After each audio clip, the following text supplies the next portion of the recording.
Kako bi uopšte gledali na razvoj demokratije u Hrvatskoj, odnosno na Zapadnom Balkanu pre 5 godina i sada, ostale sve te krize? Gledajte, Hrvatska ima nekakve rezidualne, intuitivne mehanizme obrane demokracije od strane građana. Neke države podliježu i propadaju. Hrvatska se ne da zarobiti, dakle Hrvatska je skeptična, uvijek je naš narod, politički narod je skeptičan. Ne izvlači ga se lako na ulice, kad izađe na ulice to mora biti drama i opće okolnosti moraju biti dramatične. Nije kao u Srbiji, kao u Beogradu, drugčije. Nije ni kao u Austriji, jer mi smo ipak malo južniji narod.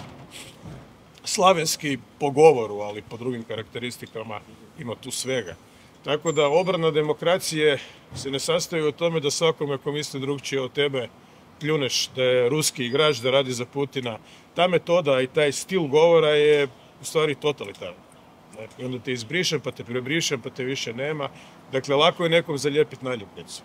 Ja sam predugo u politici i u javnom životu i puno ljudi znam po svijetu i u Europi. Odnosno, nitko u Hrvatskoj ih ne zna više od mene, ni Plenković. Jer puno je tu godina. I kad vidim kako se neke ljude, neke političare titulira i kako im se lijepe naljepnice, kako ih se u stvari blati, a ja znam te ljude i znam šta jesu i nisu savršeni, ali to kako ih se opisuje nisu.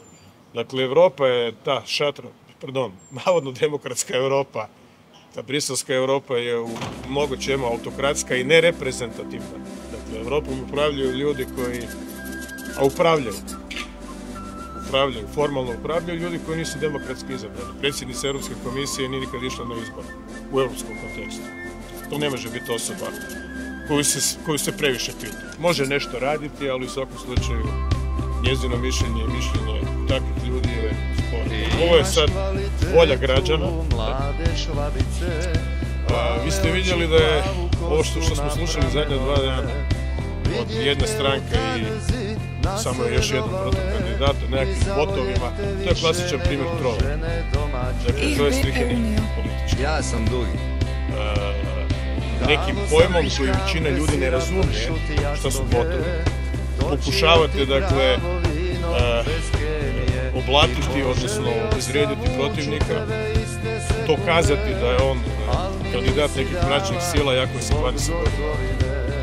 I u stvari srušiti cijeli proces, kao u Rumunjsku, skandal što se temelje nekakvih špilijskih papira, su izvučeni iz ladice, uništeni su izbori koje je nenadano i neželjno za neke dobio nekakav čudan.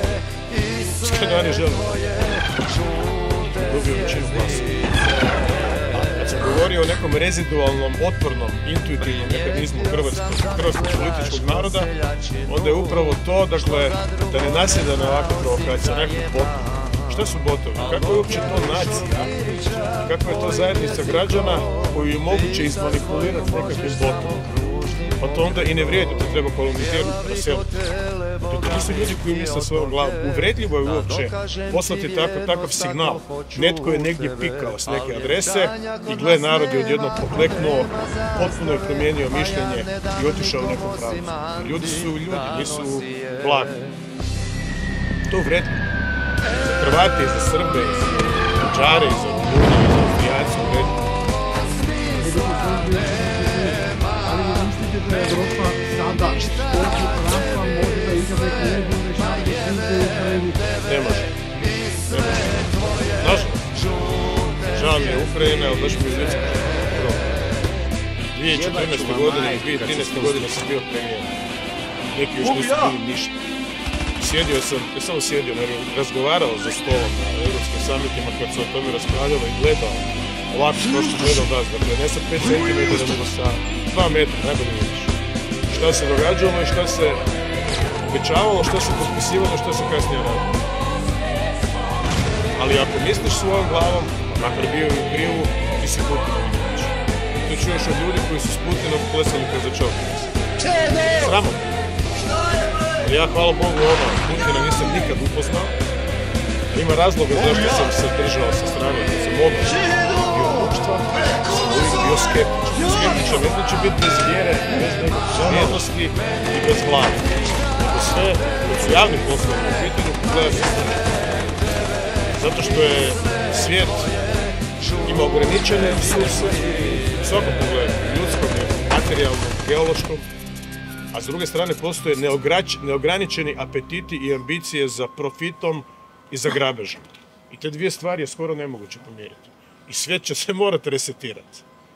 A tu male države, i sad ću završiti jer ovo malo predugo traje, kao što je Austrija koja je veća i bogatija od Hrvatske, taman toliko koliko je, i s kojima imamo zajedničku povijest, zadnjih u novom vijeku, i sve u svemu, suma sumarum, ok iskustva, trebaju biti što je moguće više zajedno. Ne možemo biti isti. Ne mogu ja diktirati kako će se ponašati Mađari u Budimpešti i koji su standardi i ljestvice demokracije i koga oni trebaju izabrati. Mislim, to se više ne da gledati. Jer sve te ljude dobro poznajem. I u Slovačkoj, po 20 godina se znamo. Oni se nisu radikalno kopernikanski okrenuli u nekoliko godina, nego su okolnosti drugčije. Okolnosti su mentalnog nasilja. Ako ne misliš kao ja, ti si neprijatelj. Tako se razmišljalo o Kominternu. I u vrijeme inkvizicije. To nije moderna Europa u kojoj ću živjeti, u kojoj ću raditi. Mijenjat ću.